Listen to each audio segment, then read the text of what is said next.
Mahatma Gandhi pernah berkata, masa depan itu bergantung pada apa yang kita lakukan pada hari ini. Berhubung kita sedang bersama dalam proses pembelajaran perencanaan media pembelajaran berbasis multimedia interaktif, pada mata pelajaran ekonomi kelas 11, materi menganalisis kebijakan moneter dan kebijakan fiskal. Semoga kita bisa melangkah lebih maju di masa depan yang akan mendatang. Memiliki kesuksesan adalah impian tiap orang. Sukses berkarir maupun sukses di sisi personal. Tentunya dengan usaha, semua itu bisa tercapai. Maka dari itu diterapkan prinsip hidup berikut ini agar impian suksesmu bisa tercapai dan tidak sekedar impian semata.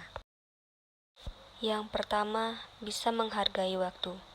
Prinsip hidup sukses yang mesti kamu tanamkan yaitu menghargai waktu.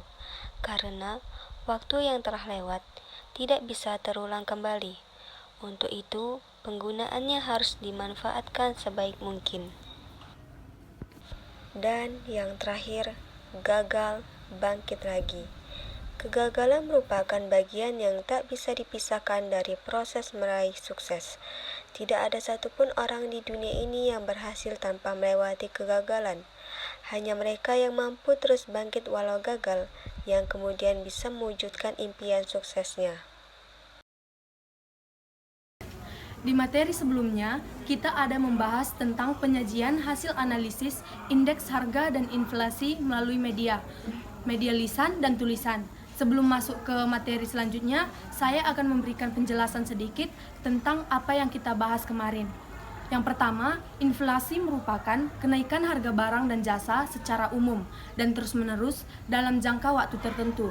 Contoh inflasi dalam kehidupan sehari-hari yaitu kenaikan minyak goreng dapat mengakibatkan kenaikan inflasi karena memberikan efek yang luas dan diikuti dengan kenaikan harga barang atau jasa. Sedangkan indeks harga adalah suatu tolak ukur yang digunakan untuk mengetahui perubahan harga barang atau jasa dalam perekonomian.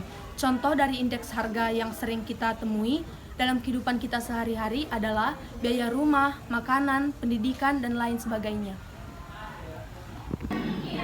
Pengertian kebijakan moneter. Kebijakan moneter adalah keputusan yang diambil oleh pemerintah dalam rangka menunjang aktivitas ekonomi melalui beberapa hal yang berkaitan dengan penetapan jumlah peredaran uang di masyarakat. Tujuan kebijakan moneter sebagai berikut. Tujuan dari kebijakan tersebut adalah menjamin stabilitas ekonomi, mengendalikan inflasi, meningkatkan lapangan pekerjaan, melindungi stabilitas harga barang di pasar, dan mendorong pertumbuhan pasar. Instrumen kebijakan moneter. 1. Kebijakan diskonto. Kebijakan diskonto merupakan instrumen kebijakan moneter yang mengukur melalui tingkat suku bunga bank. 2. Operasi pasar terbuka.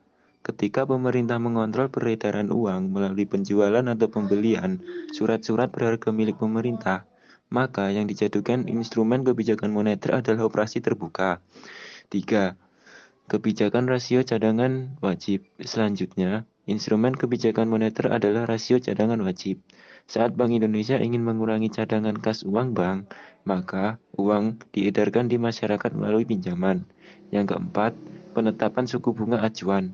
Dalam mencapai tujuan kebijakan moneter, maka Bank Indonesia memiliki wewenang dalam mengendalikan peredaran uang melalui suku bunga. Besaran suku bunga yang ditetapkan oleh Bank Indonesia akan menjadi acuan bank umum di seluruh Indonesia dalam menjalankan aktivitasnya. Yang terakhir 5. Imbauan moral. Terakhir, instrumen kebijakan moneter adalah imbauan moral. Dalam hal ini, Bank Indonesia selaku bank sentral menghimbau seluruh bank umum untuk menjalankan kebijakan penurunan atau peningkatan suku bunga pinjaman. Program intervensi rupiah merupakan contoh kebijakan moneter di Indonesia yang dilakukan oleh Bank Indonesia. Dengan cara proses pinjam-meminjam dana secara langsung di pasar uang antar bank dalam periode 7 hari. Hal ini dilakukan sebagai upaya mendukung instrumen kegiatan operasi pasar terbuka. Pengertian kebijakan fiskal. Kebijakan fiskal adalah kebijakan dari pemerintah yang mempengaruhi perekonomian negara lewat perubahan penerimaan dan pengeluaran pemerintah. sesuai yang telah ditetapkan dalam anggaran pendapatan dan belanja negara. Dan yang selanjutnya adalah tujuan kebijakan fiskal. Yang pertama yaitu memacu pertumbuhan ekonomi negara. Yang kedua, menjaga stabilitas harga. Yang ketiga, mendorong laju investasi. Yang keempat, meningkatkan potensi sumber daya manusia. Yang kelima, mewujudkan keadilan sosial. Instrumen kebijakan fiskal. 1. Pajak instrumen. Kebijakan fiskal yang paling penting adalah pajak karena memiliki kekuatan untuk mengatur daya beli masyarakat. Ketika pajak dinaikkan, daya beli akan menurun dan sebaliknya, daya beli kembali naik saat pajak diturunkan.